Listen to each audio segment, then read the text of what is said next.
Hello, folks. Welcome to Scratch the Surface. I'm EJ Scott. Today, my guest is Matt Gerald. Matt is on all 3 seasons of Daredevil, but he's done a lot more stuff as well. And before I get to what we talked about, I want to give myself a plug. I'm on Twitter at EJ Scott, and the podcast is at EJ Podcast. On Instagram, EJ Scott 1106, website ejscott.com. There's a documentary about me called Running Blind. It's about me running 12 marathons in 12 states in 12 months, blindfolded in 2012. Why did I do that? Because I am going blind from an eye disease called choroideremia. It runs in my family. My grandfather was blind. My brother is legally blind and going blind from it. I am legally blind and going blind from it. And my nephews have it. And it will just keep going that way until a cure or treatment is found. So I'm always looking to raise awareness and money for the cause. So you can go to curechm.org to learn more about choroideremia, and you can donate there as well. And the documentary is a 30-minute short. And it's only $2 or $3 to rent it or buy it. You can find it on iTunes, Google Play, or Amazon. And while you're at it, you could subscribe to the podcast on iTunes. And if you could, leave a rating and a review. That would be awesome. And that is it. Cool. So Matt Gerald, I just met recently. We've been in contact on social media for a little bit. And I've been wanting to get him on the podcast for a while, and when I met him a couple weeks ago, he brought up the podcast. I was like, oh yeah, let's do it, and waste not, want not. So we got it together, and I'm glad we did. It was and I'm partly glad we waited too, because there was so much stuff to talk about with him. He's had a very rich life. We talk about his career. He's really incredible career. He started acting at 25, kind of out of the blue, and has been really successful. And he's done a ton of great movies. One being Avatar, the biggest movie in the world. And he's done a ton of movies with Dwayne Johnson, aka The Rock. He's doing the sequels to Avatar. We talk about that. We talk about his upbringing and the divorce of his parents and how that affected him, and he ended up starting to get into fights. After that, he got in trouble in college from fighting and what came about from that. He's got 2 kids. He just had a kid days before this podcast was recorded. We talk about that and how he met his wife. Just a lot of stuff we talked about, lots of stuff. It was a good talk. It was a good time. I hope you will enjoy listening to it. And from October 31st, 2018, here is my talk with Matt Gerald. All right. Hi, Matt. What's happening? Thanks for coming over. My pleasure. You just met my dogs. I did. So if you hear some noise, it's my dogs chewing on bully sticks and stuff. So because they were going nuts for Matt here. Absolutely. And we were just talking about dogs. You had 2 dogs. I did have 2 dogs. I put them down, as I was telling you, right before my first kid was born. Yeah. Oddly, I don't miss them. You don't? You don't? Are you sentimental? I had one moment, yes. Mm-hmm. Well, I don't know. Here and there? Means. What does that mean? I don't know, that you are nostalgic or like memories and. I mean, do I have moments where I have deep emotions regarding things in the past? Yeah. Sure. Yeah. Well, with regards to my dogs specifically, it was amazing that once I put them both down, there was zero remorse. And I think I missed one of the dogs once where I was like, hey, I think I miss my dog right now. Other than that, the kids came in and replaced that void. I guess that's true. That's a distraction, right? I mean, kids will do that. And plus, your dogs lived a long time, so it's not like... Yeah, they were both at the end of their life, and they both were not who they were by the end. So I I was sort of living with a shell of them, Yeah. in a sense. So they were already gone, even though their bodies were still there. Yeah, yeah. And plus, it was time, man. It was time. They lived great lives. It was time to move on. Yeah. It was time for me to move on. You too. Would you ever get another dog? I mean, you said your I don't daughter's say I- allergic. My, Right. Did you say my your daughter is allergic to dander? Yeah. Yeah, yeah. My daughter has a ton of allergies. It's awful. Yeah, that sucks. Animal dander is one of them. At this point, I have no plans for getting any more animals. Or plants, for that matter. I got enough lives to Yeah. worry about right now. Because you got a new son, you said? I have a new son born Friday at 6:34 p.m. Friday. This past Friday. I'm working on about 5 hours sleep in 5 days. Dude, congratulations. Thank you very much. Well, thanks for fitting me in. No, it's nice to get out a little bit. Yeah, I was at work the last couple of days, long days. And yeah, it's just nice to get away from everything. yeah. Nice conversation, shoot Yeah, the shit. yeah, exactly. Can I curse here? Absolutely. A lot? You can do it. You can only curse if you want. The whole time? The whole entire time. Well, how everything went well with the delivery? Yeah, as well as you can expect. There's always these little minor things that are scary, Yeah. minor complications. I talk about people having kids at home, and I think, Is that what happened? That you had him at home? hell no. Oh, Hell no. Anything goes wrong, we're at Cedars. yeah, Any minor thing goes wrong at the hospital, there is a response team yeah, that is so immediate and overwhelming that the thought of not being in that type of facility while you have something as complicated as a child Right. delivered from a human body yeah, is mind-boggling to me. I understand. I take it back. I don't understand why people do it. I think the risk was way outweighs the reward. yeah, yeah. Our first kid, we had real complication, Such a as scary one. like breached or something like that, or Yeah, my wife started contracting really fast. okay, Contractions were coming really fast, freaked the kid out. Kid's heart rate dropped really fast. oh god, And next thing you know, there's 10 people in the room, everyone's getting scrubbed up, wheel her out into the OR. Completely disoriented. I just woke up, like, what's going on? They scrub me up, wheel me out into the hallway. Next thing you know, there's literally one after the other, a doctor coming through the doorways and just running into the room. There's 15, 20 people in the room tending to my wife. And they gave her a shot and, relaxed the contractions a little bit, brought her back in, gave a nice normal childbirth. But okay. there was a moment there where I'd say it was probably the scariest moment of my life. Yeah, no kidding. Yeah, I mean that's terrifying. I've never had a kid, but I was born, so Congratulations. so that's my connection to it. So you have 2 kids. I now have 2 kids, Now you have which 2 is surreal to even hear. Yeah, how old's your daughter? My daughter will be 2 years old November 12th. Scorpio. I'm turning 43 next Tuesday. Congrats. Election It's day. a real age. Yeah. It's Who's right she? there, right at the hilltop. It's all downhill from here, brother. Yeah. So you think you'll do more kids?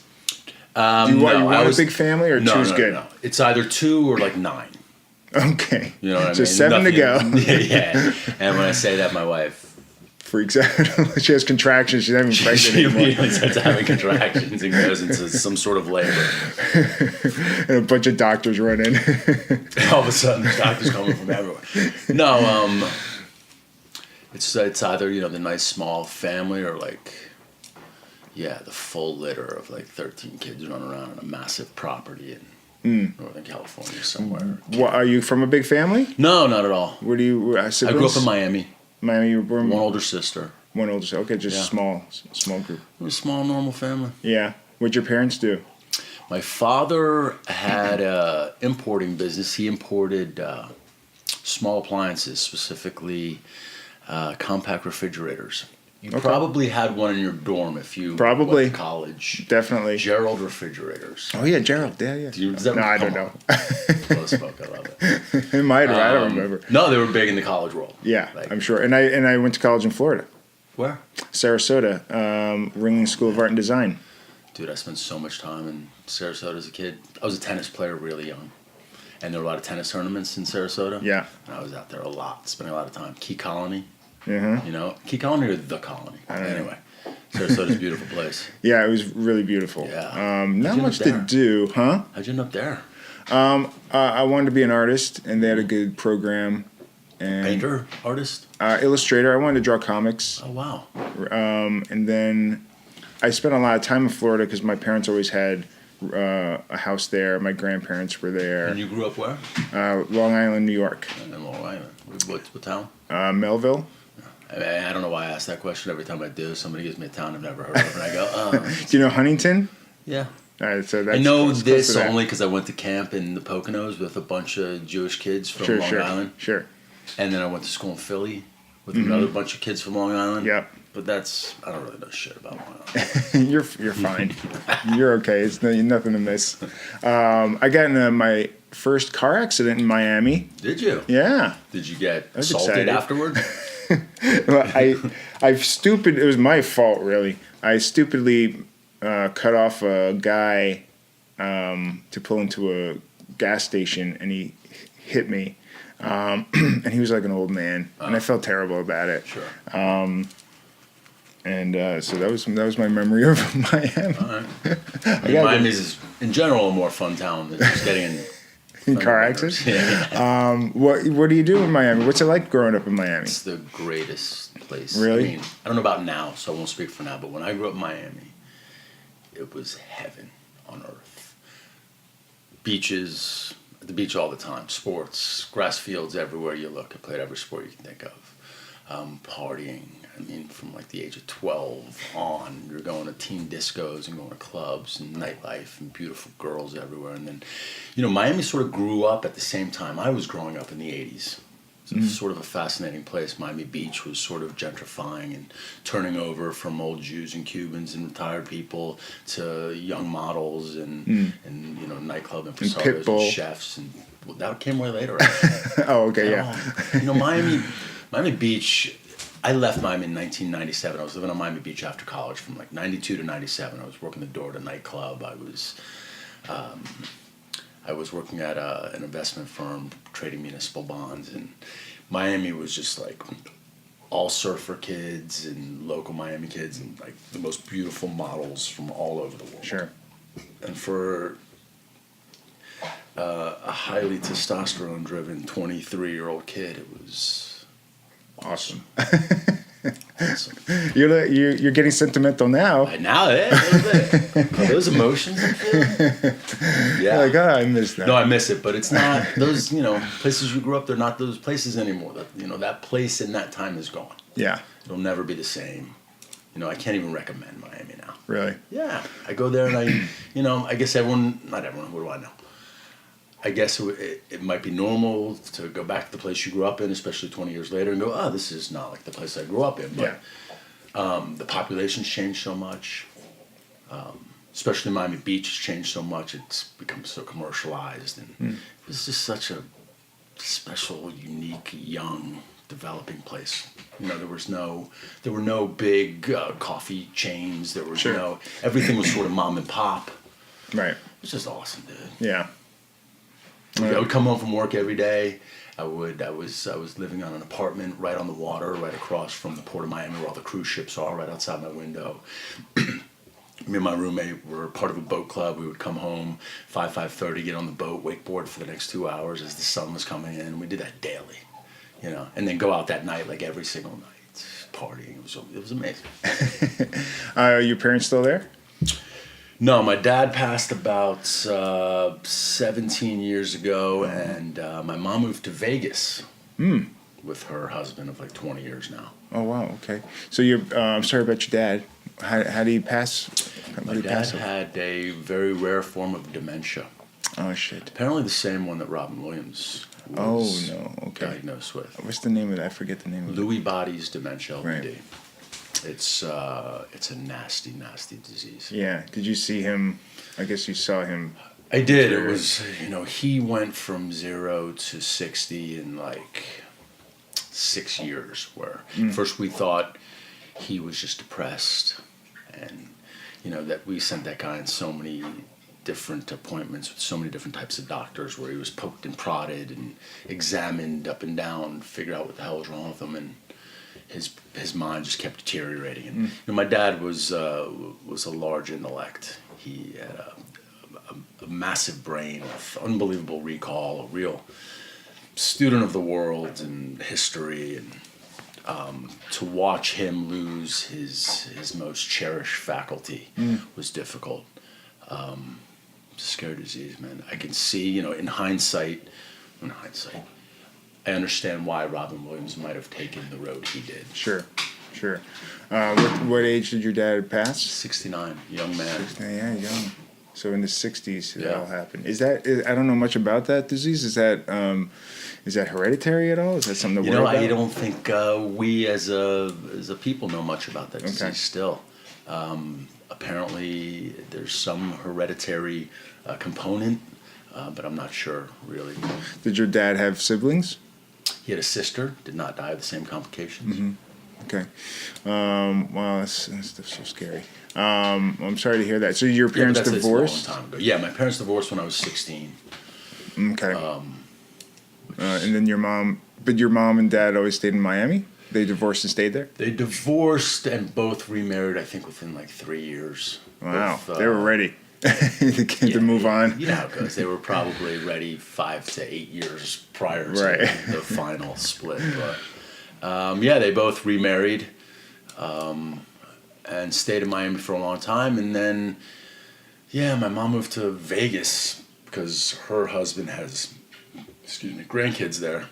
And she moved there, started a new chapter in her life, and was like, I can't believe how great it is in Vegas. This place is incredible. She lives in an over 50 neighborhood, on a golf course, tennis courts. Slot machines. No, because it's North Vegas, it's in Summerlin. Okay. And it's not that vibe when you go there. It's just a really suburban community vibe, gated community. That's nice. Where they're partying she parties more than I do. And even before I had kids, she's partying like 2-3 times a week. We're going to a dinner party. She's drinking all the time. Like, she's having a ball. All new friends. It's good, man. We can get to a point 60, 65 in life where all of a sudden you start a brand new chapter, make all new friends, and all of a sudden you're like, nothing before this mattered. This place is incredible. That's interesting. Was there a big age difference between your parents? Or is she in her 70s now? How old is she? I used to think it was big until I met my wife. They're 10 years apart. They're 10 years. Yeah. And what's the age difference between you and your wife? 17 years apart. 17? Okay. I feel like I won the game. Yeah. Because I got married at 45. Yeah, which is, how old were you, 48 or now or something? I'm 48 now. Yeah. You can cut this part out. Okay, sure. But I waited a long time for that right person to walk through the door. Or I waited until I was ready to allow that person to walk through the door, whatever that means. But it was like I held and held and held. And finally this beautiful human being came in and turned my whole life around. And I feel like I got to get everything in before 45 and then start an amazing journey with her. Oh, that's great. Well, how'd you guys meet? We were set up by a friend of hers, oddly, whom I'd met at a sports bar, just watching football on Sundays, and we were just shooting the shit every weekend. And she kept telling me, there's this girl I gotta meet, and I'm like, yeah, whatever. And that went on for a few weeks, and apparently she was saying the same on the other side to her friend, who'd later become my wife. And one day, finally, she gets her to come to this other sports bar that we were watching like a Steelers game at, and she showed up, and rest is history. Wow, she was a real Cupid. It was a slow burn. Yeah. But yes, she is a real Cupid. Because she did set up her sister, who also got married with another guy. Oh, wow. The funny thing that my wife likes to tell this story is that this girl was talking me up like I was the greatest guy ever, but she didn't know me at all. She barely knew me. Right? We just talking shit, drunk stuff over football on Sunday. At a sports bar. This guy's great. And she knew nothing about me. I wonder what about you made her think, oh, he's perfect for... I mean, my bubbly personality. Maybe that's it. That's all you need. He's a Steelers fan. No, not at all. You're not? No, it's fantasy football. I was watching the Steelers game. Oh, okay. Sunday night. Well, that's great. So how long did you date before you got married? We dated for, I think it was about a year before I popped the question. Okay. And then we did a surprise wedding at our engagement party. Which surprised everybody. I highly recommend. Yeah, that freaks everybody out, right? Oh, it was great. I hate weddings. Yeah. They're, to me, the most unbearable, Right. painful Right. events that I have to suffer through every Sure. time. Yeah. You And you got there, travel. you got to, well, expense. oh, God forbid it's out of town. Yeah, And yeah. then you got to go there. But even if it's in town, you get there, you got to sit outside in the sun for like 45 minutes before you can even have a glass of wine. You're sitting out there with like some sort of umbrella waiting for them to come out. And it's always just, such a long process. Yeah. Like, when is this thing? And then you got to sit there through the ceremony, which always seems like forever. And then they move you to some like some holding area. Right, where you have like you finally get that beer and you're like, thank God I can relax. And then just as you're starting to loosen up, they move you inside to this other area and you're sitting in there, and then you're finally starting to have a good time again. And then all of a sudden you got to listen to 9 speeches and it's like, get me out, just put me out of my misery now. Right. And then the other thing was the planning part of a wedding. Yeah, that's like, right. Why when we get together do we have to produce an event? It's a big deal. event. It's a big and spend a lot of money. Spend a ton of money. Why is this part of our relationship that we have to now begin a production? It seems team? really stressful. It seems is. like I would watch my friends stressful. year in and year out, and there's like, dude, you have no idea what I'm going through with this thing and the flowers and the table settings. Why? Shh. Yeah. Quiet. I don't deal with it. So we did. We got this great house on a cliff in Malibu. We got a DJ, a taco truck, and some Cuban food, and had a party. You had me a taco truck. Yeah? That sounds great. Oh, that's awesome. So yeah, How many people? We had 100 people. That's nice. Nobody except her sister and my best man knew what was going on, and obviously the guy that was performing the ceremony, who was another friend of mine. So what do? You everybody shows up and then you go, well, guess Not what, everybody. everybody? Okay, well, Not everybody. whoever. We'll get into that. That's also an awesome part of it. Okay, what? What do you mean? Well, some people didn't show up because they didn't think that my engagement party was a big enough event for them to show their face. Yeah. So I have friends that, one, either missed the ceremony and came late because they just wanted to party. Right. Or two, just decided, you know what, that's not important enough for me to fly out. So now, whenever something comes up between us, I'm like, buddy, you didn't even come to my wedding. Well, it's funny because you were just bitching about going to weddings yourself. Right? Yes, but they didn't know it was a wedding. They Right. thought it was an engagement But party. they figured you would get married and they'll go to the wedding probably. But still. Yeah. But still, how many times am I going to have an engagement party in my life? Once. Yeah, well, you hopefully, show. hopefully. And if you don't, by the way, it's currency for me now to use against them forever. Nicely done. Which is awesome. Well, I have a friend. My friends are now getting, some are getting divorced, some are getting remarried and stuff like that. Like, now, what do you think? Do I have to go to all their? I went to their first weddings. Do I now have to go to every wedding you're afterwards? a very busy guy with a podcast that you have scheduled months in advance sometimes that you can't get out of. This is right. I've been in contact with you for years about this. That's correct. Sometimes it takes years. So, if, for instance, there was a wedding today that you were supposed to go to, you can say, I'm sorry. I was busy. Busy, I had a prior commitment. You just send a card. That's so funny. So anyway, back to the wedding. Yeah. So here we are. The sun's coming down over the cliff. And, So right now, everybody's mingling like it's an chilling. engagement party. Chilling. You're out there mingling Dancing. too. Okay. having a ball. Okay. All of a sudden, we pull out a microphone. My boy gets on the mic. Excuse me, we're going to say a few Check, words. Check. My wife and I had gone and retreated to our quarters To get dressed or something. to Gotcha. change from whatever we were wearing into our wedding gear. Wow. She pulls her dad back into her room and says, "Oh, Dad, by the way, you'll be walking me down the aisle in 5 minutes." Oh. This guy's a blubbering mess for the rest of the night. And we come out. We walk out of the house. I come down. I'm in my, my gear, whatever. Stand at the edge of the cliff, and everyone's looking around like, "What's going on?" Next thing you know, this girl comes out with a ukulele and starts playing Robert Plant's "Sea of Love." We have 2 little flower girls, and now all the video of my mom, my entire family, her entire family, looking around like, "What's going on here? What's going on?" And they realize that, we're about to do this thing. So it wasn't an announcement. You just kind of. No, he got on the mic like he was going to say a few words, like we were going to do a speech or whatever. And then all of a sudden, everybody drink in hand, or whatever other party accoutrement, they just gathered around us. And it was just, we were completely enclosed by all our friends and family on this edge of this beautiful cliff. And we did a short, genius ceremony that my buddy performed.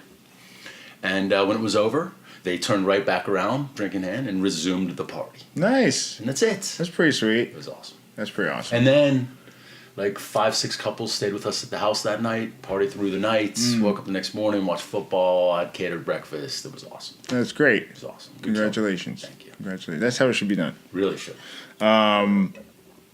But if anyone that hears this decides to do this, I would just like credit. Okay. Yeah. Like say, yeah, Matt Gerald. did that. During the ceremony. Yes. You know where I got this idea? Matt Gerald. EJ's podcast. EJ's Scratch the podcast. surface. Yes. You heard it here first. When did you start acting? I'd say I was 25. Okay. Did you do it like growing up in schools and stuff like that? No, I was an athlete my whole life. It was Would the you- last thing in Football? in the world I ever thought about doing. Yeah, I mean, I played my first tennis tournament when I was 5. For me, it was football, baseball, basketball, tennis until high school, where I dropped tennis and basketball because my arms and legs didn't grow, and stayed football and baseball, and then I played football in college, and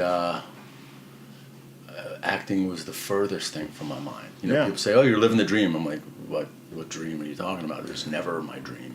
I never dreamt of this." Did you want to be? Did you I look wanted- at an athletic career? No, I wanted to be a real estate mogul, a la Donald Trump. Oh yeah, just like our great president. Oh, phenomenal guy. I read this book apparently that he wrote called Art of the Deal. Art of the Deal. Did you really read it? Oh, read it cover to Cover cover to when I was cover, like wow. 18. Did it help? Me? Yeah. Yeah, it's a phenomenal book. He had Really? nothing to do with it. Zero input this guy had. But at the time, I thought that this guy is really an example. It was then, you know, he'd gone to Wharton, which I ended up going to Wharton undergrad. It was him. It was Mike Millikan. It was all these Wall Street guys that, you know, at that time had started the junk bond craze, which was you know, one of the ways that Wall Street pilfered the nation and created wealth. But that's really what, you know, instead of playing big time college football, I decided to go to Penn, go to Wharton, figuring it was the best business school in the land, and I'd become a real estate mogul, and that was really my plan. What happened? What changed that? The work. You know, I got out of school, I got a job because I had student loans immediately. By the way, this is a whole fascinating subject. We'll wait for that to go by. Hold. Oh, Isn't that what they say in like movies and stuff? There's a play hold, right? so Something like that. Hold with a lot of cursing. You know, and a fucking plane. You know, I got out of school. I graduated, and I had all these student loans I had to pay off, and I needed a job immediately. So I got a job. I got some temp job at Northern Telecom at the time. I don't even know what they are today. As a financial analyst, and I hated it. I hated it. I sit in front of a computer all day in a chair, staring into a screen. Been there. And I was miserable. Yep. And then I got fired from that job. I kept getting busted playing video games at work. Right. I was so bad at it. And I got back in. I got back into nightlife, and I was working security and doing doors and clubs. And then I ran into an old friend of mine who was working at this little schlock house bond firm, not unlike Boiler Room, but Yeah. similar, not quite as criminal, but Not quite.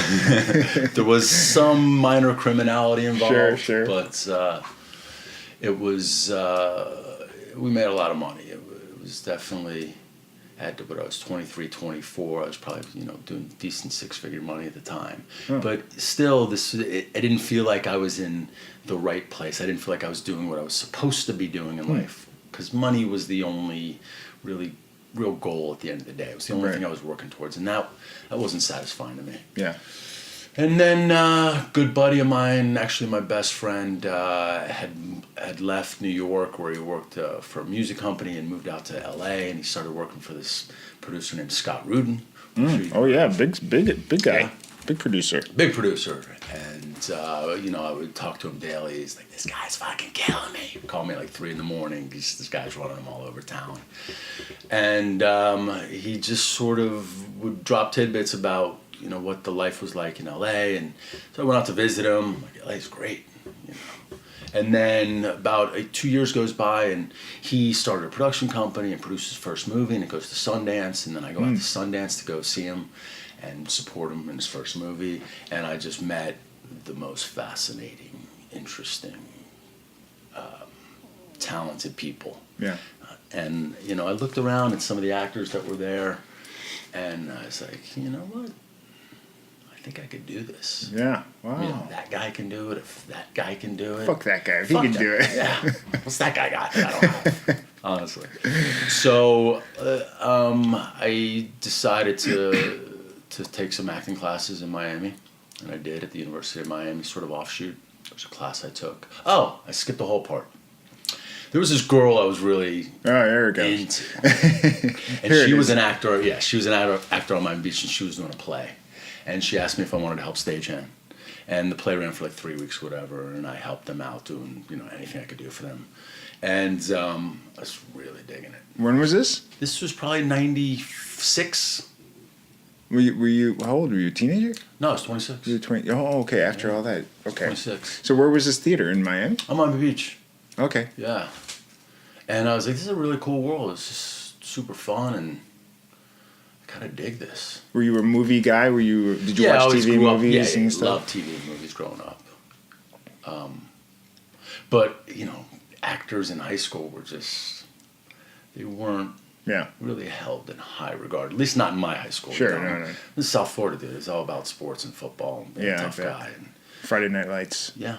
Right. Oh, that's Texas, but similar. Yeah. But, you know, South Florida football is big time. And so, you know, doing a musical in your high school play, Right. you know, was not generally well received by my group of friends. So acting was not something I thought about. And then when I started studying and taking classes, I was like, not only do I dig this, but I really think that maybe I can do this. And then things started crumbling at work a little bit. Things started crumbling in my relationship on the beach a little bit. And one day I just said, you know what, fuck this, dude. I'm out. And after I made that decision 2 weeks later, I got a job through a connect I had in LA. Yeah. And moved out and like a day job, you mean? Yeah, day job. Whereas the other people were waiting tables, and I got a job as a stockbroker. Well, my first job was actually a high yield bond trader at offshoot of some firm that was run by a guy that ends up being one of my first agents down the road, which is interesting. But my day job was basically, you know, up 5:30 in the morning, at the office by 6. Market opens at 6:30, closes at 1. I'm taking acting classes twice a week, you know. Right. First studio I studied at, not far from here on Vine, a guy named Jeremiah Comey. Okay. Just basically scene study on camera. Two people facing each other like this with a boom drop down against the wall. Just, you know, doing lines from movies or something. No, scene study. You know, movies, TV, but it was basic Meisner. Yeah. You know, but I was really into it, and you know, I knew some people that I went to school with that were either agents. I had a friend of mine that went to NYU that I was friendly with that was an agent at CAA, and she would send me the breakdowns once a week, and it was a stack of pages, like 200 pages. I would get a messenger to my house, you know, like every Monday. And I would just go through them, and then I had another buddy from Miami that was out here as a manager, and I would take that stack, and I would go to his office, and I would put him in a headlock, and I would tell him to call casting directors and try to get me appointments. And that's basically how I started my career. Wow. That's pretty amazing. And what when you were auditioning, did you feel like, did you start booking right away, or? I think the first job that I got was my buddy, one of his indie films. It's called Starfucker. Okay. I believe it was the name of the movie. So Jamie Kennedy and Lauren Dean. And my buddy was the producer, and, you know, like my first 7 roles were like police officer number 1. Right. So that's how I got my SAG card. Mm-hmm. I had a small scene with Jamie Kennedy or whatever, where I pulled these guys over, like 2 lines. That's how I got my SAG card. And then from there, I booked. I had no clue what I was doing. None. But I somehow booked a few things. That's so funny. Do you know, so Jay Ali, who's in the new season of Daredevil, he moved out from the UK and had no experience, no training or anything, and was couch surfing for a while. Yeah, man. Everybody's path is unique and different. That's amazing. The minute, as a younger actor, I mentor younger kids and I teach and I do audition coaching and I do some workshops and I try to convey to them that their path is unique and don't worry about how other people got here. Just focus on the work. And that was basically my mantra early on. Just focus on the work, try and get better. Through the work, you'll inevitably improve. And so, study. And that's what I did, man. Early on, I was booking just, who knows how, I don't know how. Yeah. I didn't know what, some of the things I did in audition rooms were just ridiculous. Yeah. What do you mean? Oh, I remember this one, I tell this story where the scene was like, again, I play a lot of military guys. So the scene was like, it opens like I'm diving into a bunker, right? And I raise up and we have a little dialogue and then boom, boom, boom, boom, boom. So I thought it'd be a good idea to walk out of the audition room and get a running start so I could dive into the bunker. And I used the couch in the casting room, there was a couch there at the time, as like the bunker. And I literally walked outside while there were other actors waiting to go in. Yeah. And I was like, all right, let me know, make sure I hear action. And they say action. I literally ran into the room, dove onto this poor casting director's couch, rolled off and hit my mark. It was like, lob the grenade or whatever, like some ridiculous thing. And I did it like 3 times. Oh my God, that's hilarious. I showed up to auditions in wigs, things I would never even consider today. But I wish I would now. I wish I had some of that moxie that I had then, that sort of Did you get naivete that allowed me to do the show. Did you get that job that you dove on the couch? No, God, no. I don't think they ever called me back. They're like, you broke our couch. Yeah, dude, what's wrong with this guy? What's he Send him a bill. Well, you know what? I was going for shit. Yeah. I was just going for it. I didn't care. Yeah, why not? And you start to learn, you start to fail, and then all of a sudden you're like, oh, I probably shouldn't do that. And now you're in every movie of The Rock. Well, yeah, that's funny. The first movie I did with Dwayne was a movie called Faster. Yeah. And where obviously I play his brother. Yeah, obviously. I mean, you see me, you think a guy looks just like Dwayne. Yeah, yeah. No, I played his half brother, and fell in love with the guy. Man, he's awesome. Yeah, he seems like a great dude. He's a great dude. Yeah. Oh, who is that? It might just be a delivery. I think we can hold. Shush. I think we're okay. Yeah, so I did a movie called Faster with Dwayne, and then I've done like 4 movies with him so far. I did Joe Retaliation. I did San Andreas, and Rampage. we just finished Rampage. So yeah, that's come together from different relationships and booking certain things, getting certain offers. It just happened to work out that way. Do me a favor, tell him to do my podcast.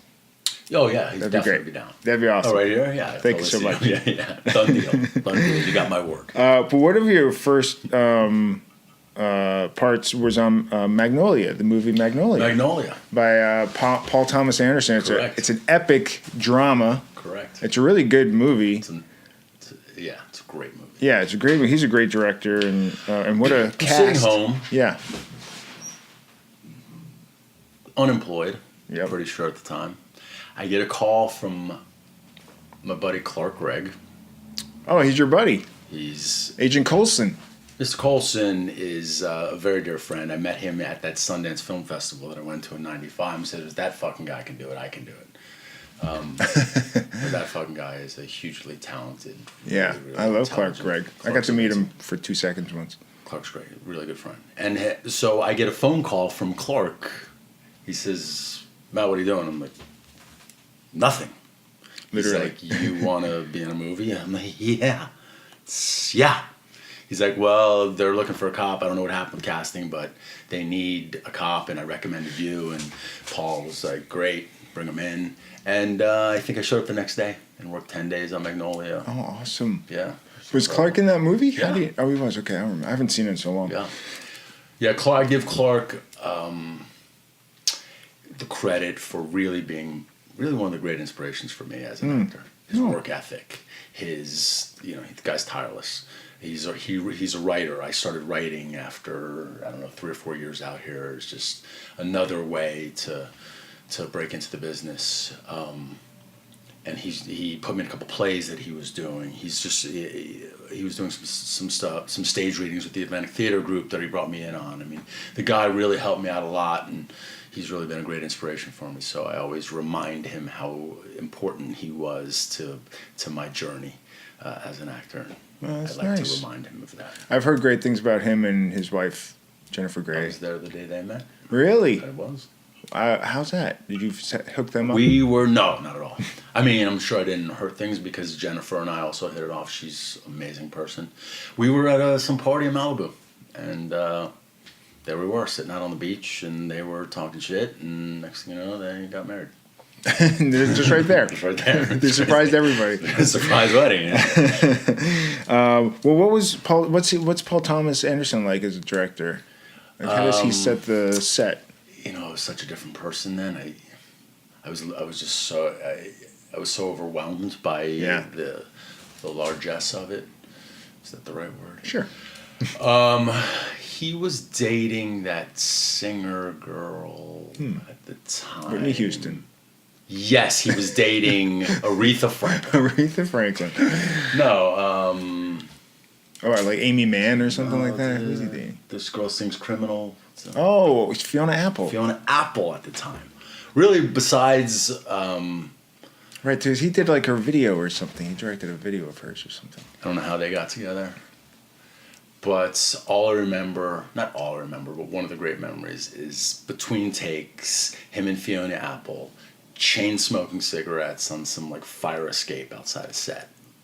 The whole time I was there. But yeah, Paul, he was amazing. I couldn't believe that here I was on this massive film set with all these incredible actors, doing a movie with Paul Thomas Anderson, and still having no idea what I was doing. Yeah, were you nervous? Like they're gonna fire me? Do you have those thoughts of? No, man. I didn't. Were you able to, even though you said you didn't know what you were doing, did you come off that way, or did you just pretend you knew what you were doing? I gotta imagine that my greenness was apparent. However, you know, I'm always game, dude. Yeah. You know? I'll dive on that couch. I was shameless at the time, so I felt good about what I was doing at the time. Who'd you have scenes with? See, now you're gonna make me come up with names, and I'm gonna say Tom Cruise, Philip Seymour Hoffman, Julianne Moore. Philip Seymour Hoffman. There was a scene at the beginning. I'm sorry, keep coming. Not Philip Seymour Hoffman. The other guy. Tom Cruise. Keep reading. John C. Reilly. John C. Reilly. Thank you. It was John C. Reilly. So there's that scene where John C. Reilly loses his gun. Okay. So I had like my first comedic moment that never made the movie, but it's like we're sitting in the police station, and I come in. He's sitting behind a desk, and I think the scene was I walk in and I do like this whole like pull out a fake gun, like I'm gonna shoot him, like pow, and I'm like, oh shit, there's no gun in my hand. It's this big comedic moment that I thought was really worked well because the whole entire set was laughing. I thought it would make the movie, but it didn't. And then I have like some small scene where I'm taking a picture of some chick in a room and I'm chewing gum, and that's the extent of that was the 10 days. That was the 10 days. Yeah. I love John C. Reilly though. He seems like He was awesome. Man. Really funny, hilarious guy. He was great. He's coming out with another Will Ferrell movie. Him and Will Ferrell playing Sherlock Holmes and John Watson. I'm there. I can't wait. Yeah. You also did Tigerland, directed by Joel Schumacher, who's a pretty epic director as well. Not only an epic director, but if you look at the cast on that movie, it was a special place and time with some special actors. It was, I'm not going to name everybody. Colin Farrell. I mean, you did a few with him. I did a couple movies with Colin. Yeah. Were you going to say Matthew? Matt Davis. Cole Hauser, Tori Kittles, Afemo Malami. So many, top to bottom. Cliff Collins. I mean, pull it up. So we shot right outside Jacksonville on Camp Blanding, which was Army Ranger base right outside Jacksonville, Florida. We did like 10 days of boot camp. Oh, really? Yeah. Wow. At the time, I was, this was like 98, I believe. I was a stockbroker in Beverly Hills on Rodeo Drive at Payne Weber, which is now UBS. I had a really cool manager. Somehow he let me go for like a month and a half. And it was an unbelievable experience with all these young, super gifted artists. with Joel Schumacher. And we've all kind of stayed tight after that. Oh, really? That's cool. That's great. That's pretty cool. We've actually been talking about Tigerland reunion. Oh, yeah? Yeah. What would you do? What would we do as a reunion? Yeah. Probably get together and drink. Okay. Yeah.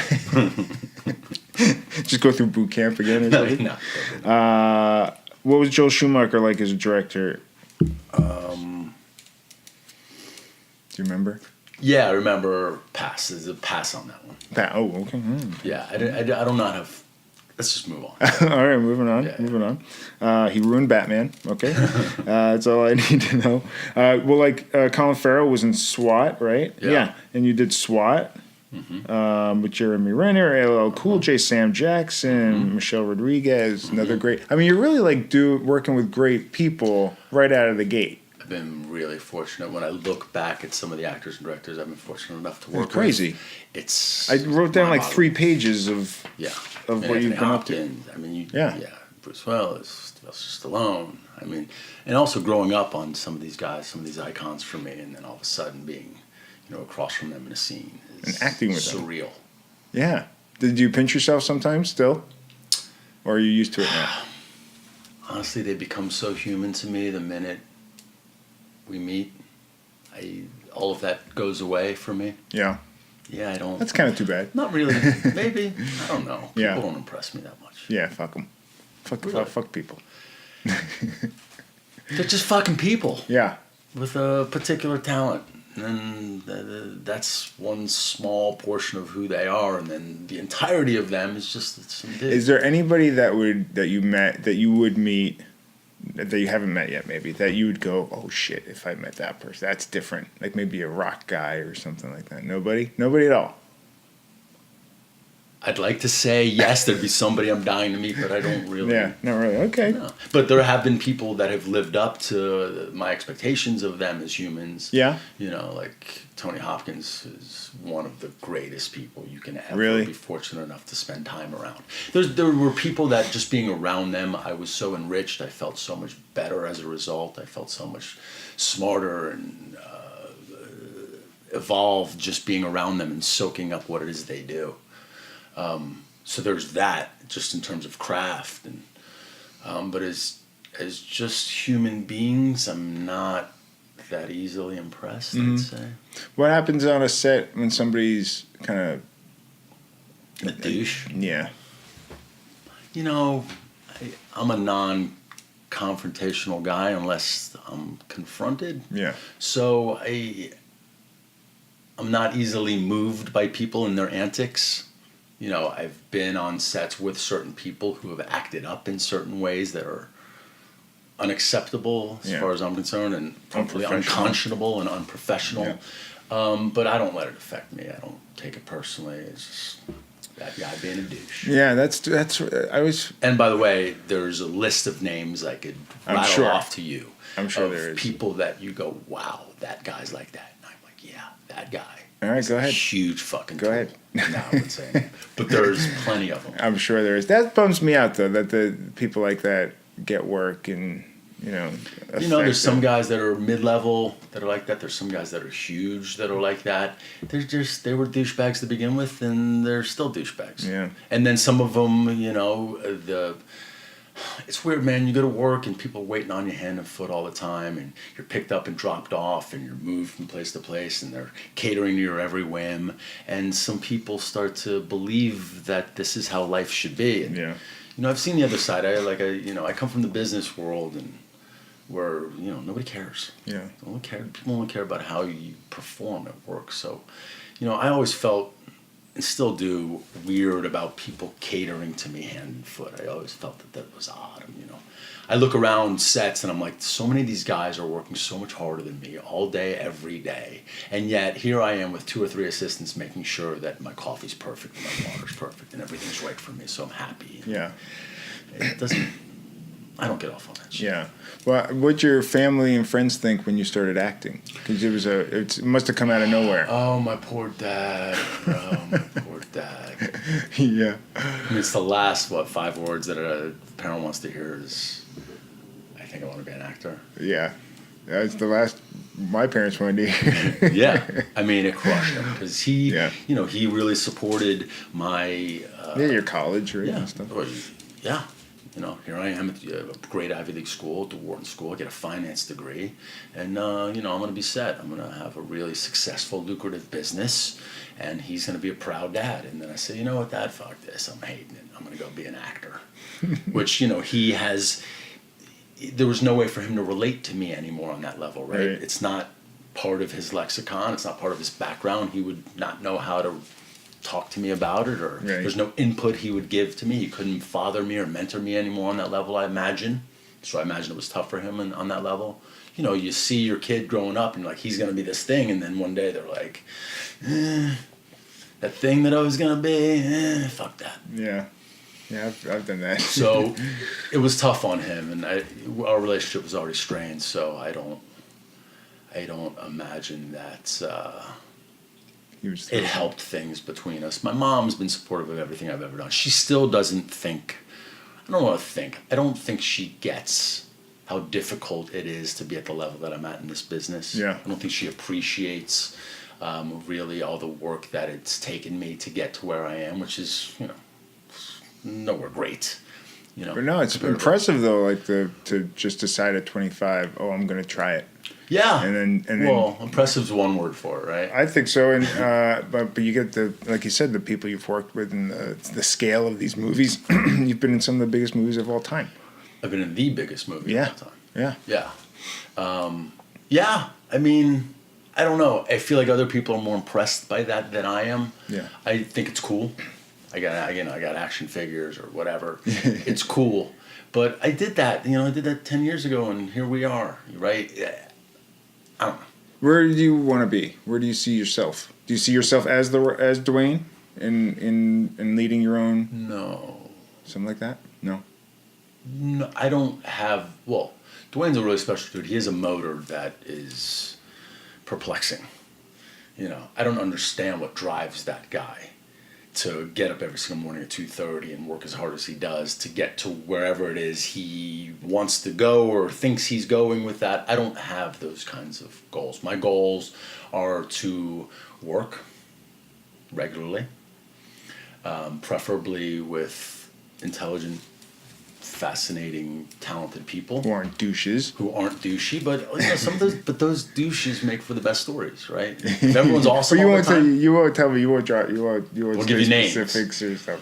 Oh, bro, I mean, no, it's not fair. It's not fair to those No, people. of course not. You know, But off mic. Off mic, I will tell you some stories about some douchiness that is just incredible. But no, for me, if I'm busy working and I don't have money stress and I don't have family stress, and that's really my goal. I don't have these big dreams to conquer the world or anything. Yeah. Why? Well, you said your relationship was strained with your father. Why was it strained? Oh, it started with we're getting really personal right now, but divorce is tough on kids, especially on teenagers. And I was 16 or something. 16, and I reacted to that breakup in a violent way. Oh. Oftentimes, fighting a lot as a kid, fighting a lot in high school. I fought in college a lot. And I was just acting up, and that also strained our already strained relationship. So, it's between divorce and becoming something that he no longer sort of understood, I think it drove a wedge between us that we were sadly unable to reconcile over the course of his demise, which I think, that's probably the saddest thing that came of that, is that when I got to the point of manhood where I could take responsibility for my part in the relationship, and work through it with him, he was no longer available to work through it with me. And so that was sad. We never really got a chance to... Is that a regret for you? Regret's a word I try to avoid as much as possible, because I don't mind having regret, right? Regret's not as bad as people paint it to be, yeah, now I'm a father, and I see also the things that he was incapable of as a father, right? I mean, as kids, we see our parents as these things without limitations, but as we get older, we start to realize they're just people, severely limited, doing the best they can, right? But you don't get that as a kid. You don't understand that. And then finally, when I did understand that later on, where I could forgive him for it, he was gone. So, yeah, I regret that I wasn't a better son at times. I regret that I wasn't able to speak to him in a way that would have kept him open, that would have allowed us to further our relationship positively. So there were moments of regret. I wasn't there when he passed. He was in Miami? He was in Miami, and I missed him by like 12 hours. That was a regret. Where were you? In LA? In LA. Yeah. I think I was working on a gig, and I couldn't get out that night. And it was like, instead of leaving work and going that night, I booked a flight for the next morning at like 8 a.m. And then like midnight, I got the phone call. That's a regret. I wasn't there to see him pass. But, man, we're getting into it, brother. Yeah, this is it. Fuck.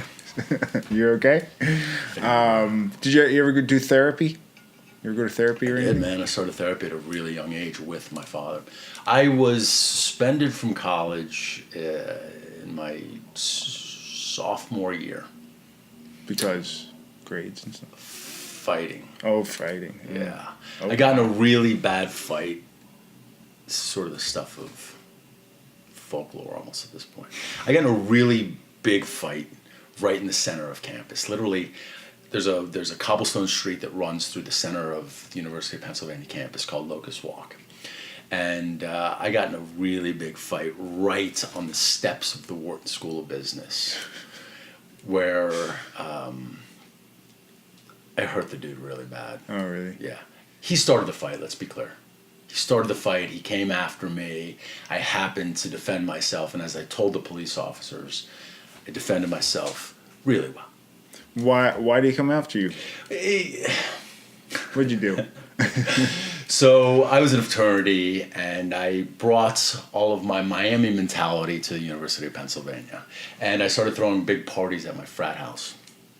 And I decided, like we did in Miami, that unlike other fraternity parties where everybody gets in for free, that we were going to run a proper door. We were going to charge at the door. We were going to bring in a DJ from downtown Philly, playing all great hip-hop, and we were going to have a mixed crowd, black and white. Not everybody was getting in. I would run the door. We would charge $5, and if you came with 5 dudes, you weren't getting in. Mm-hmm. It was almost like New York selecting people to come in, trying to ride. Right. So I had a thing where the deal was, if you came to my party, you paid. Right. $5 is reasonable. $5 is totally reasonable for the best party on campus, for sure. Yeah. You paid, and if I went to your party, I got in for free. That was the deal. Okay. With whoever I bring. Okay. That was my deal. Huh. Okay. So there were various people that did not agree to this deal. This is the silliest thing to get in fight over. Right, so there was one of these fraternity parties I went to where, as I'm walking in, one of the guys decided to tell me, there's no way you're getting into this party without paying. And that started an argument, and that we went back and forth for a while, and then finally I decided, you know what, why am I wasting my time coming into your shitty party? I'm going to leave with my friends. And as I'm leaving, they decided to go inside and get the big tough guy to come outside and beat me up. And he came out very aggressive, stalked me, came after me, and charged me, threw a punch, and took a nap after that. And then that spawned, this is a great story. So I go to this bar, and as I'm in the bar, a buddy of mine runs in, and he's like, dude, we got to go back to the house because there's a lynch mob coming after you. Oh, jeez. Who? Another fraternity or something? The guy, I knocked him out. Yeah. He slept for a little while. These people grew up, they never saw fights. Like, I grew up in Miami, people were fighting all the time. Right. Like, fist fights were a big thing in the 80s. They don't happen anymore. But for me, it was normal. We got in fights, people got knocked out, they woke up a little bit later, and they, went on with their nights. It was fine. But this caused a big stir. Next thing you know, there's 150 people, literally a lynch mob, walking down Locust Walk to come to this bar to come get me. So my boys bring me back to the fraternity house. We start playing beer pong again or whatever. All of a sudden, there's a commotion at the door. And I run upstairs to the Rascal. I look out the window, and there's literally like a nerd lynch mob of dudes holding like hockey sticks and tennis rackets. And maybe they just want to play sports. Either they wanted to play some indoor hockey, or the dead giveaways, it was that they were chanting in unison, "Gerald's going to jail. Gerald's going to jail. Gerald." And I'm sitting in the window, looking out the window like, dude, you're in my calculus class, bro. I'm going to see you tomorrow morning at 9 o'clock. You're fucking dead. And I'm like calling people out. Next thing you know, they pull me away from the window. Like 20 minutes later, Philly police show up in riot gear and start breaking down the crowd. Jeez. Crazy. That is fucking crazy. It's like over $5 or something.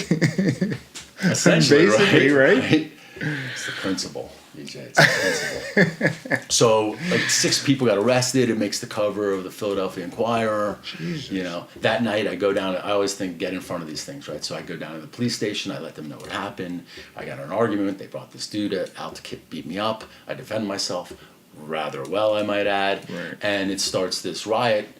And the people at the school had to do something about it. So they formed a jury of.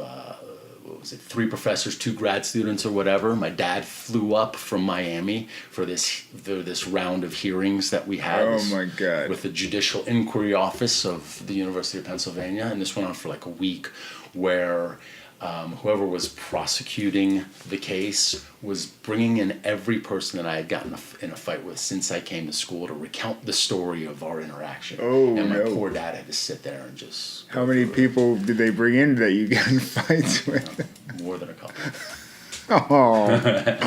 Oh, did you ever do any permanent damage to anybody? I imagine that dude that got me kicked out of school probably is still dealing with a couple mouth injuries. Oh. Teeth, jaw. Oh, man. He's like 6'7", 250 on the basketball team. Careful when you're a big, tough guy coming after people. You know what I mean? He could have stayed in his party and had a nice night, and his teeth would probably still be intact today. Nowadays, you get sued. You get sued I mean, yeah. No. They tried to come after me for medical bills and whatever. Mm. But so back to the original question was therapy. So I on a 3-2 vote, I lost. And my punishment was I was to be suspended from school for a semester. I had to do 350 hours of community service, which I ended up doing at a baby shelter in Miami with crack babies, kids that have been left in dumpsters. Oh, wow. That's intense. It was awesome. I mean, so here I am. I'm 19 years old, now working at these shelters in Miami, working with these children. And I had to go to psychological counseling, in quotes, to control my violence and aggressive impulses. So I had recommended to me this woman that was working with violent offenders at Miami-Dade jail. And I was in therapy with her for like 6 months. Mm. And it was a profoundly impactful experience with her. Really? Yeah, at a really young age. So it was the greatest blessing in disguise I've ever had in my life to really sit with her for hours on end and work through all of my personal issues. And then she brought my father in and we tried to break down our issues together, and that was fruitless. But it was a massive growth stage for me where I really turned my whole life around there. Wow. Yeah, it was awesome. Did you get any fights since? That's a yes. I literally got in a fight the first week I got back to school the following semester. Oh, fuck. Why? What happened? 'Cause dude was testing me, bro. Did you tell him, hey, I've been in therapy. Leave me alone. I think the fight went down like this. Because here's what happens, dude. You grew up with dudes from Long Island who like to wrestle. Oh, yeah. Right? They There's always thought tons these of tough dicks. guys, wrestling guys. Long tough Island's guys. full of dicks. Right. So I remember I was back like a week, and you have to understand in Miami growing up that if you don't throw a punch or get ready to fight quickly, that you're in big trouble. Like, there's no sucker punching. It's whoever gets off the first punch is the guy that's not going to get beat up, right? So that's sort of the defense mechanism that I had in any kind of physical confrontation is if you get in my face and my space, I'm going to throw a punch before you punch me. That was it. So I don't know. It was at some bar and some wrestler dude was getting aggressive with me or whatever and got in my face. I think I hit him once or whatever. And I literally turned around and ran out of there after that. And I think he threatened to tell on me, and I think I paid him off like $275 to keep his mouth shut or something. Oh, really? And that was really the last time That was your last one? Yeah. So that's interesting. That's interesting. So were you able to graduate? Yeah, so I graduated a semester late and, got my grades together. Wow. It all worked out well. How do you deal with anger these days? I go to the gym daily. Yeah. Yeah. I don't have those sort of issues anymore. That's good. I'm a pretty mellow guy. And, by the way, I'm scared of everybody at this point. Everybody trains now. Back then, when I thought I was a tough guy, I really didn't know how to fight. I thought I did, but now kids know how to fight. Yeah. Kids really know how to fight. We didn't know what we were doing. We were just tough guys. Kids have YouTube. They can learn it from YouTube. And everyone's training now. Yeah. Everyone trains MMA. If the 18-year-old back then that I would get destroyed by an 18-year-old today who actually knows how to fight. We didn't know how to fight. We're just throwing punches, thinking we were tough. Oh my goodness. Yeah. That's pretty intense. Yeah. That is pretty intense. Can't believe I just told you that whole story. Yeah, that could have been a lot worse for you. You could have gone to jail. Oh man, I've avoided jail by a hair many times. Yeah. I'm very fortunate. Or, it could have been turned around. That guy that came out to beat my ass could have beat my ass, and I could be the one with teeth and jaw problems at this point. I just got lucky, man. I feel fortunate that through all of my physical encounters as a young person that, I didn't suffer any long jail stints, and I didn't get beat up too badly any. Yeah, jeez, Matt. I know, dude. But, now I have this wealth of experience that I can draw from. That's true. Well, going down your resume some more, you were in Terminator 3 with Arnold. Amazing. That was special, I'll admit. There are two guys that were really special to me, were Arnold and Sly. Yeah, it has to be. Yeah. We grew up with them. We're almost the same age. We grew up idolizing these guys, right? Yeah, that phone call home was like, I think I'm doing a movie with Arnold Schwarzenegger. Or I just booked this movie with Sylvester Stallone. Like, that was pretty cool. But, that thing wears off too. Yeah. After 10 minutes being around those guys, they're just other guys. And then you're besties. Well, yeah. Then he comes after you. He's like, okay, I want my $5. And then he beats the shit out of you.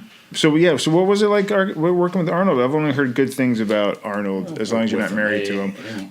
I spent more time sitting next to him and in hair and makeup than I did working with him. Right? Both those guys. He must be a story. I picture him as a storyteller. He's sitting and you guys are getting your makeup and hair, and he just starts busting everybody's balls in the room, smoking cigars like they're cigarettes.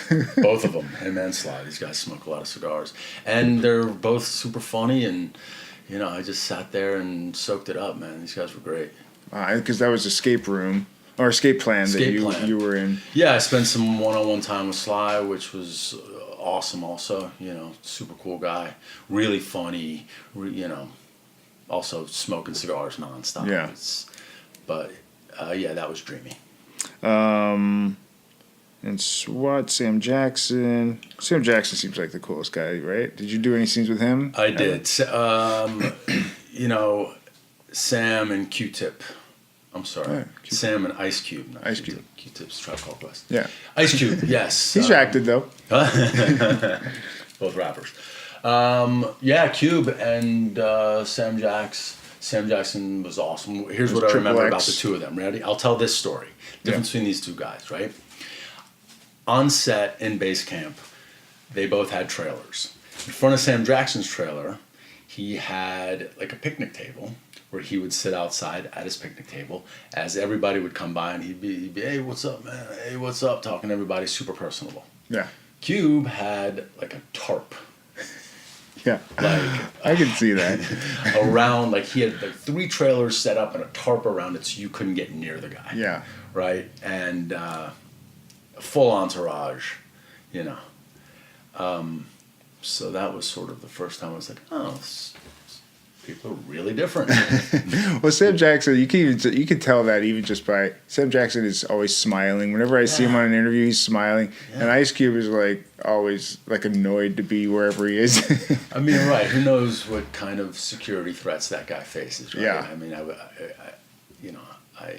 I don't want to judge. I don't want to judge why he does what he does or did what he did at the time, because what do I know? But you know, I worked with LL Cool J also, and you know, he was super open, door open all the time. Inviting me for a game of chess. I mean, you know, that's pretty cool. Yeah. The Shield with Michael Chiklis. I call that my first break. Really? Why? Yeah. I went in to read for a day guest star, and I ended up booking a 7-episode arc, and got, you know, in my mind, The Shield was the best pilot I've ever seen in television in history. Yeah. And to be on a show that I was such a huge fan of and step into that world was overwhelming and intimidating, and the best experience of my life at that time. And what a huge opportunity, right? I mean, I hadn't done much at that point. I'd done some, you know, cop this, military guy that, and then now I get to step in and play Tommy Hisk, which is a real character with a real arc. And it was super challenging and incredibly rewarding, and I think I'm as proud of that as any other job I've been fortunate enough to work on. Oh, right on. Yeah. How was Chiklis? Super cool, man. Do you remember the Commish? Of course. We grew up with the Commish. I love that show. I was a huge fan of the Commish, but I'm a fan of Chicky. Yeah. And all those guys were great. I mean, Kenny Johnson I ended up working with again, and Michael Jace. What? Who was my partner on The Shield. Yeah. You know who that is? I think so. He played Julian on the show. Why are you saying it like that, though? You're like... He ended up murdering his wife. Oh, he did. Oh. I read about that. Yeah. So, you know... what was he like? He was lovely and still a lovely guy. Wow. What a really God-fearing, super devout Christian. Just a lovely, welcoming, nice man. I felt like I was in heaven having this guy as my partner, and you know, he'd been on the show for a couple of years already, and he was, you know, he really welcomed me and helped me out in so many different ways. I felt so indebted to him. And here, this horrible thing happens a few years down the road. It's like, how do people just turn like that? You know. What do you think that is? How do you think? I mean, something mentally just snapped in him. Who knows? Yeah. You know. Everyone's got their shit. I don't. It's a horrible, what happened to him? Horrible story. Did he go to jail? I believe so. Or did he kill himself? He went to jail. Wow, that's a bummer. Well, hey, come on, easy. You did the movie Choke, which was written and directed by Clark Gregg. Correct. That's nice that you like, oh, you're doing great, so I'm going to put you in a movie. So I'm going to bring you out to LA, out to New York. You can fly yourself up, put yourself up, and I'll cut you out of it. Awesome. Thanks, Clark. Is that what happened? Yeah. All right. Well, thanks, Clark. Thanks, buddy. But I still get 37-cent residuals, so I have him to thank for that. Who'd you work with? That's a good cast. Who'd you work with in that? Do you remember? I can picture her face, but I cannot remember her. Angelica Houston, Kelly MacDonald. McCormick, what was her name? McCormick? Kelly MacDonald? Wasn't No. McCormick. Anyway, she's part of the Atlantic Theater Group. Okay. I believe. I could be making that up, or I could be recalling it perfectly. All right. Sure. But yeah, I worked a couple days on that. It cost me like $2,500 to do that job. And I think 15 years later, I think I'm almost at break even. Well, then after that, you did Avatar. I mean, that's a big deal. That's a big break, right? Kinda? That was a decent break. Yeah, it's a big break for sure. What was the audition process for Avatar like? You show up, you know nothing about either the movie or the scene that you're about to do. They hand you sides. They give you a room to spend an hour and a half of your time preparing in, and then they ask you to come in and put your best foot forward, and that's what happened. Damn. Yep. So That's crazy. went in there, did my thing, didn't hear back for like 2 weeks, and then get a phone call that I booked it. You know. And then they tell you what it is? And then even then you don't. I didn't really get a sense. No. Huh. Because you didn't audition for James Cameron. It's just a casting director. It's casting director in a room. You know James Cameron's the director. You don't really know what the project is. But I knew that it was big. Yeah. Well, he does big stuff. He does huge stuff. Yeah. So, when I got the phone call, I think it was the first time I screamed like a little girl. Really? Oh. Yeah. Fucking ran around the house a few times, called That's everyone great. I knew. And then was completely horrified by, holy shit, now I got to go to work.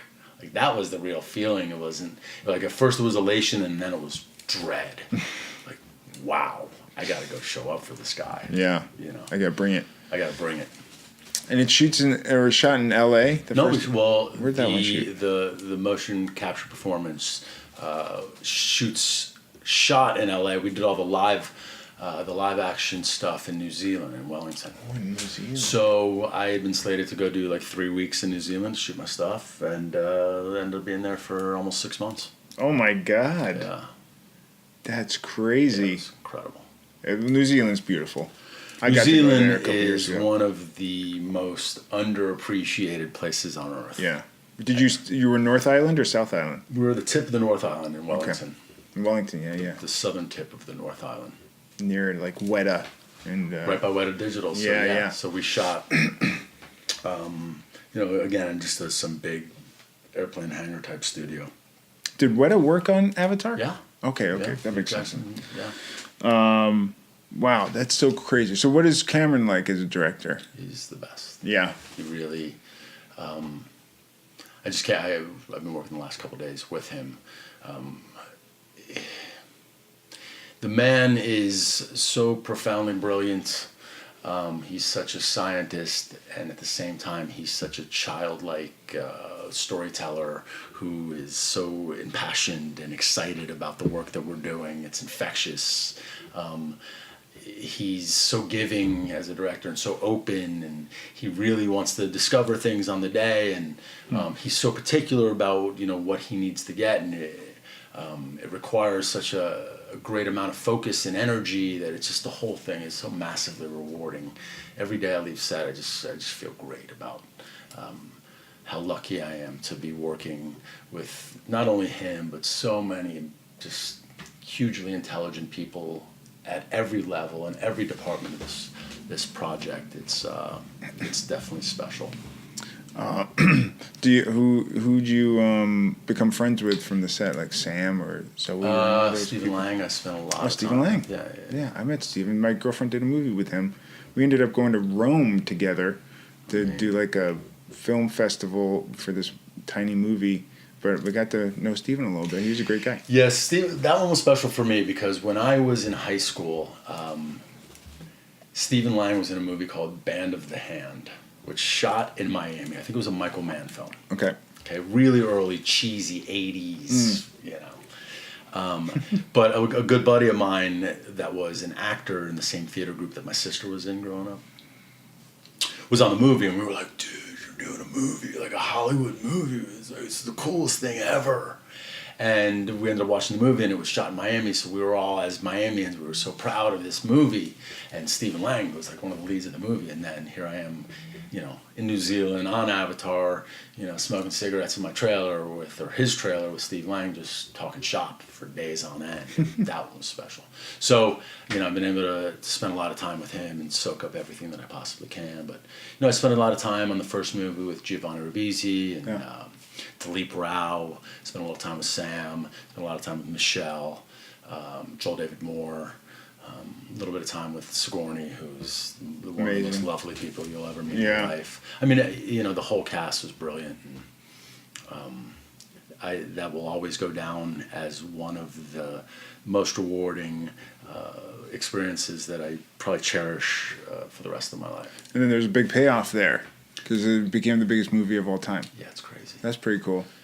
Yeah, you know, you don't know that, right? Like we had a doing it. sense of it that we were working on something really special because, well, you know, once you start to get into the story of it and you start to see the scope of the undertaking, you know, these guys created an entire environment, entire world. They created complete with the fauna and they made wildlife. cameras. They made like new cameras and stuff. They developed all the new technology. Yeah. I mean, it's experimental filmmaking on the highest level, right? But also, you know, they developed a language, like a whole brand new language for the Na'vi to speak, and just on so many levels, you're like, wow, there's genius after genius after genius working on that thing.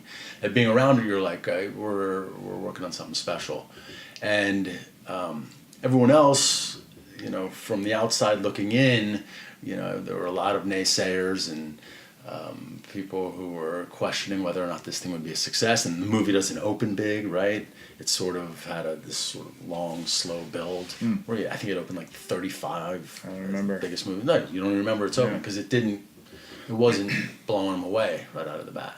But the thing had legs and it just kept going and going and going. And Yeah. $2.84 billion later, here we are. It's crazy, and they're making apparently 4 sequels. We are making 4 sequels. 2, Yeah. 3, 4, and 5. We're shooting 2 and 3 right now. 2 and 3 simultaneously, and that's in LA though. You're not back in New Zealand. I don't know yet. There's some live action stuff in New Zealand. They're planning to go to New Zealand some point next year. Oh, okay. We're still doing all the motion capture, the performance capture stuff here in LA. I see. I've actually been working on that movie since September of last year. You've been working on Avatar 2 and 3 since last over September. a year. Over a year. Yeah. That's a long time. Yeah. And mostly just motion capture stuff. You know, I've been working on. A little of everything. You know, A little of this, a little of that. Oh, that's not. How do you like doing motion capture? It's fascinating. You have to put the dots. I mean, it's probably different now. I don't do the dots myself. 10 years later. Putting out all those dots by myself is so fucking hard. But 10 years later, is it the same thing, or has it changed a little bit? It's Avatar 2.0, right? It's changed a little bit. You know, they were working out so many kinks in the first one. There were so many days where I would sit in my trailer literally for days on end as they worked out technical things that. And they wouldn't even use you, right? And well, they didn't use anyone because there were so many challenges that they had to overcome just to get to production prepared, to be prepared to shoot that day. That you know, it was tedious. It's a tedious process. So, you know, they worked out a lot of that stuff, but it's still essentially experimental filmmaking. I mean, you know, it's almost every day they're doing something that's never been tried before in film history. You know, and he's constantly developing new processes and you know, trying new things that haven't been tried before. So there's this, you know, it's constant failure and constant success. It's this. There's a lot of I'm sure there's got to be a lot of expectations for these sequels. You know, I imagine there's massive expectations. That's a lot of pressure on James, I would think. I think he would have it no other way. Yeah, he's like, let me write 4 sequels. I think that was always the plan for him, though. Really? This thing's been in gestation in his mind and on paper for a long, long time. You know, before we shot Avatar 1, I think he wrote the first script 12 years before day 1 of production. Oh, no kidding. Yeah, because the technology hadn't caught up yet. Right. So, yeah, this has been his opus forever. And, that's wild. yeah, man, it's awesome. Yeah, you enjoying it? Really am. I really have, like, kept saying it yesterday at work. I'm having a ball. Yeah, that's really good. Fun, man. It's really challenging and it's really hard, and you know, I'm sore and tired as I've ever been at the end of every day, but it's hugely rewarding. Yeah. It's been great. You also did a movie called Freelancers with Robert De Niro. Did you get to work with him? I did not. Okay. Half my family's Italian, so I told everyone in my family, it's happening. I'm doing a movie with Bobby D. Yeah. They all freaked out. I didn't even see him. Sucks. But that was a fun movie. We shot that in New Orleans. Forrest Whitaker. Yeah. Well, I got to talk to Forrest Whitaker. He's a great guy. A couple times with him. He is a talent. Yeah, he's awesome. Awesome. Did a couple episodes of Dexter. Sure did. Another amazing experience with two incredible actors, Jennifer Carpenter and Michael C. Hall. That was also really fun. Yeah, it was good. Yeah. Were, We went to a really dark place for that one. were you? I guess you were a serial. Did Yeah. he kill you? Yeah, I mean, the forget. preparation for that. Yeah. I mean, I almost had him. I felt like, dude, you could spin this thing right off because my character was called Speltzer. Uh-huh. Like, you could just go from Dexter to Speltzer. It's a total perfect Oh, yeah. spin-off. This thing's been running for 6-7 years already. It's fine. I get him. I kill him. And clearly the show becomes about me. Oh, that'd be interesting. Was that this final season? No, I think that was season 6. Second to last. Yeah, so yeah. They burned me They probably should have. kiln. They probably should have done that. Yeah, I think it's a mistake still looking back. I think they fucked up. Well, that last season was wasn't that? They kind of ended. They could have ended better. But okay, you worked with Nicolas Cage in Frozen Ground. Did you ever get to work? Another that was also pretty dreamy. Yeah. Valley Girl is one of my favorite movies of all time growing up. Oh, no kidding. That's funny.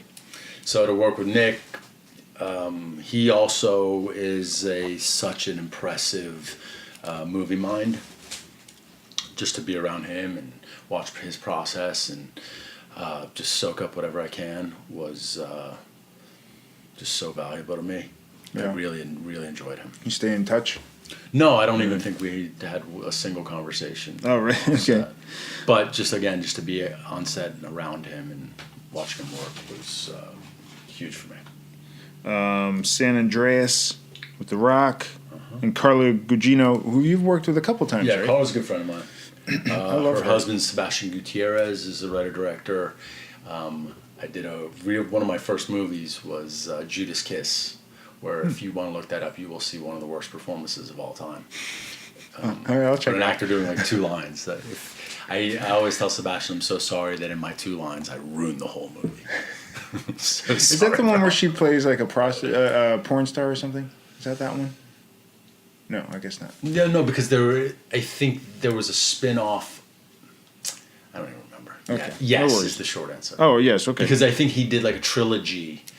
Oh. 2 movies after that, there were that was part of a trilogy. Oh, But gotcha. I barely remember. Yes, I think is the answer to that. Okay. Solace with Anthony Hopkins and Colin Farrell again. I only had a scene or 2 with Colin, who's a good buddy of mine now. But I spent a good 4 weeks with Tony, Yeah. and that was a really special time. What does he say to you? Like, what do you guys talk about?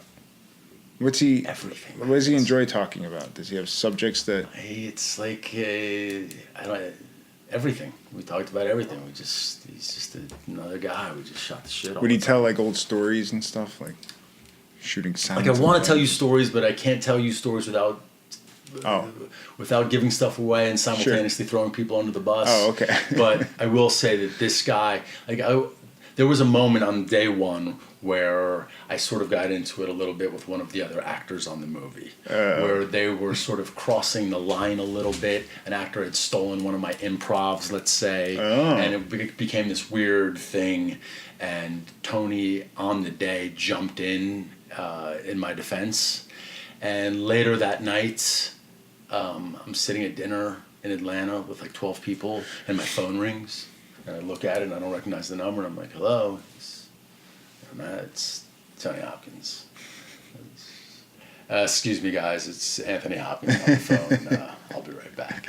And I had like a half-hour conversation with him on the phone about what went down that day at work and how, he was looking out for me, and he just giving me all this great advice about how to push through and keep my head in the game and not get distracted and don't take it personally and, own my space, don't let another actor steal my power. And all these, and this went on over the course of the movie, these little bits of knowledge and wisdom that he would drop on me. I am so in love with the guy. I can't. It's very generous of him. He's to do a that. hugely generous man and a beautiful soul and funny, and I can't say enough great things about him. Wow, that's great. That actor that stole your line, does he still act? Do you know? He or she may still be in the business, doing very, very well. Oh, really? All right, you gotta tell me who that is. I'm dying to know who that is. It wasn't just mine. I mean, oh man, there's when we're Jeffrey done here, Dean I will Morgan? tell you a couple. Jeff, I've done a couple movies with. Yeah. Jeff is lovely. He seems like a good dude. Oh, he's great. You know, a lot of these guys are just good dudes. Yeah. You know, and all this bullshit doesn't get to their heads, and they just remain grounded and as cool people. And Jeff's definitely one of them. You did Bright, the Netflix movie Bright. I certainly did. Will Smith. Will Smith, Joel Edgerton, Noomi Rapace. Who'd you have scenes with in that? I worked with Margaret Cho. Oh, Margaret Cho. Yeah. That's cool. I worked with Will. I worked with Joel. my boys. I only wrote down a few names. Some more my boys shit. What was Will Smith like? Will's awesome. Yeah. He's very generous too. Like Super cool. He gets gifts for it. Like he brings in taco trucks or stuff. Like I've heard lots of things about His him. energy's great. He's a consummate pro, super prepared, really generous, really fun. You know, cracking jokes when the time is right, and really serious and invested when he's supposed to be, and also a huge talent in my mind. Yeah. He is, and again, to be around him and a guy on that level with that kind of talent and humanity was wonderful. And he's the Fresh Prince. And he's the Fresh Prince. He grew up on the Fresh Prince of Bel-Air. Then Rampage. You did a game with Jeffrey Dean. Rampage? I always called it Rampage. You know what's funny? It's called Rampage. I like that. Well, I used to play it as a kid on Sure. at Point Pleasant Beach on the boardwalk. I would play it for hours and hours. I would have a cup full of quarters, and I would just feed that machine quarters for hours and hours. I did that a lot, and I always called it Rampage. It's great. And it's the funniest. What? Or not, I'm going to call the movie Rampage. Well, it's the funniest. It's the funniest game because. Did you ever play the game growing up? Yeah, I mean, I wasn't huge into that game. Because it was kind of a dumb game because that I was obsessed with because you're a monster and the whole mission is just to bash these buildings, and that's the entire game. Yeah, I think that's why I didn't play the game. I didn't really respond to that. For some reason, I was obsessed with it. And Joe Manganiello, a past guest here on Scratch the Surface. Ah. He's a good dude. My girlfriend was on a TV show with him. Yeah. Oh, I think my lawn guys are here now. Yeah, this is pretty good time. No, Joe's a great dude. We spent a lot of time together on Rampage. It's Rampage. Rampage. I believe it's Rampage. I believe that's the proper pronunciation. That's fair enough. Well, let's wrap it up since my guys are here. They came right on time, actually. Do you have anything you want to plug? You're on. There it goes. You're kind of on social media. Do you want to plug your social media? Shush. Kind of is the right word. Yes, but if you would like to follow my rare postings on Instagram or Twitter, you can follow me at Real Matt Gerald. Okay, Real Matt Gerald. Real On both, Gerald. right? On both those. Yeah, both Instagram and Twitter. All right, cool. Well, thanks, Matt. Man, it's my pleasure. I appreciate it. Thanks for having me. I didn't even talk to you about Daredevil. Fuck. How is that possible? How did I not talk to you about Daredevil? You were so enthralled. Let's take a break and we'll come back. Let them wrap up a little. Okay. Hello. Okay. And we're back. Hey. I completely spazzed out because you were telling me all these great stories. In my stories. I was really, but you played Melvin Potter on all 3 seasons of Daredevil. That is a fact. In this past season, you had only 1 episode, but you had a lot to do in that episode in terms of like you got to fight the guy. That was pretty. Was that fun? You don't get to do a lot of fight scenes. Sure do. Oh, you do? Yeah. Like. First season we had a massive fight scene. Oh, you did? Yeah. Oh my god, I don't remember. It's all right. Yeah. But do you do your own stunts in that way? I do all my own stunts top to bottom. I don't even use stunt guys. In all your stuff? That's a lie. Oh. course we use stunties. Yeah. Well, I know Chris Brewster is Charlie's stunt guy. Chris Brewster is a phenomenally talented badass. Yeah, he is. So much respect for that guy and what he does. And by the way, the whole stunt team and the choreographers, you know, those guys carry the load on these fight scenes, and they don't get enough credit for it. Or maybe they do, but they deserve more. Yeah.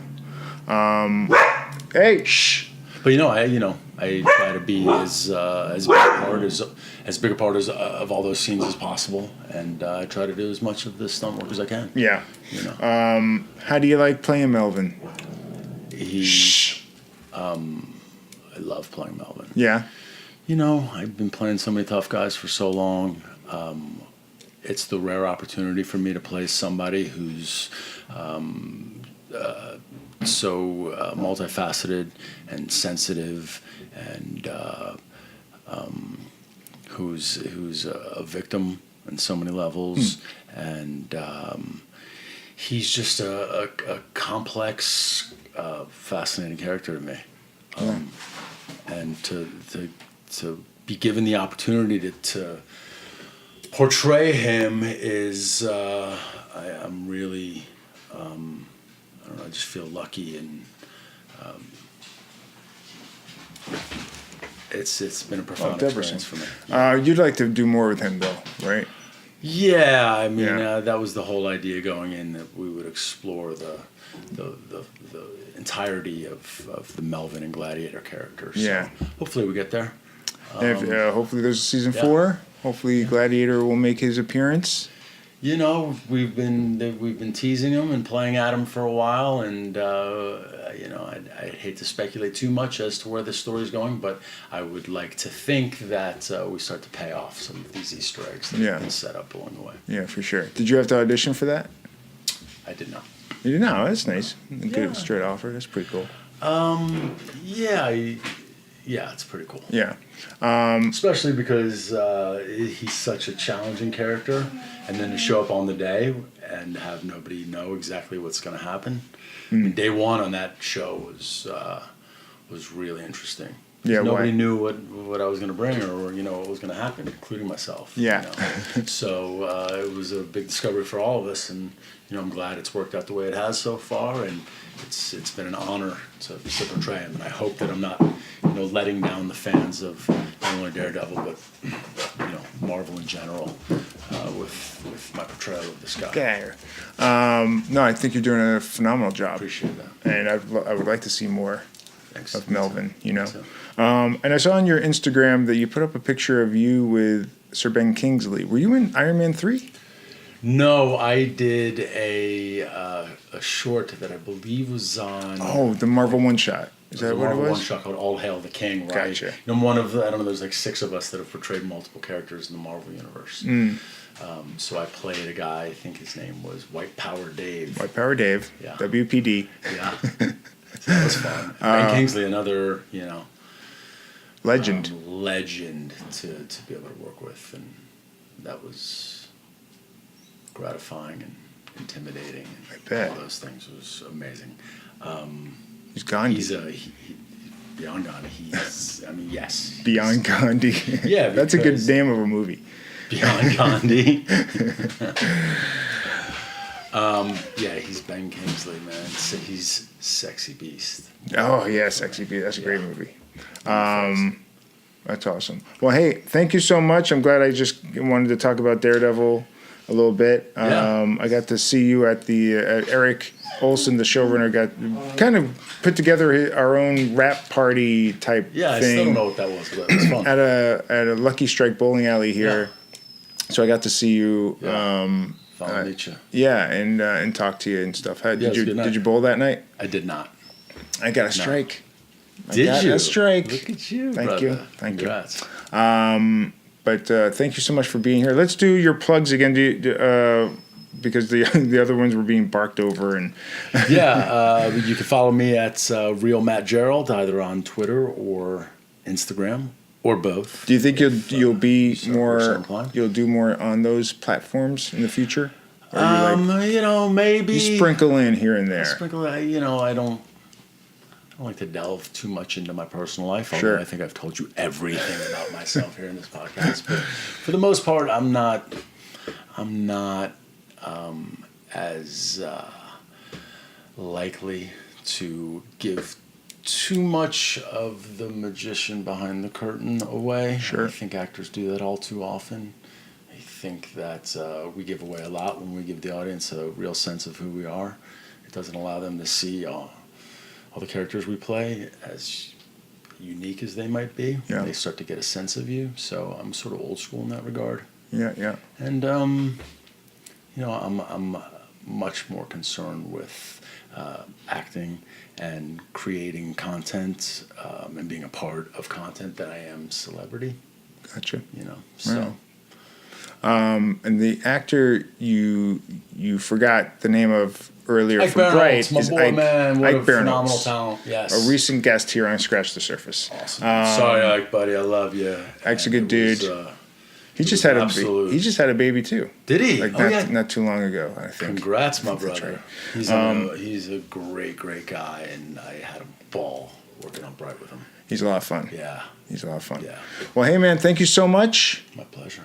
and good luck with everything. Likewise. I can't wait to see Avatar 2, 3, 4, 5, 6, 7, 8, 9, 10. One of these days. And hopefully you'll come back one of these days. Anytime, my friend. Thank you. And scene. There you go, folks. That was my talk with Matt Gerald. Thanks so much, Matt, for coming by and talking with me. That was a lot of fun. So there you go. Check out Matt on all 3 seasons of Daredevil and on the socials and in all his action movies and stuff. And one more time for my plugs. I'm on Twitter at EJ Scott, at EJ Podcast, Instagram EJ Scott1106, EJScott.com website, Running Blind documentary on iTunes, Google Play, or Amazon, curechm.org for info on choroideremia and to donate. And please subscribe to Scratch the Surface on iTunes, and please leave a rating and a review. I'd really appreciate it. And that is it. Go check out my past podcasts. Check out future ones. Oh, there go the dogs. That means it's time to go.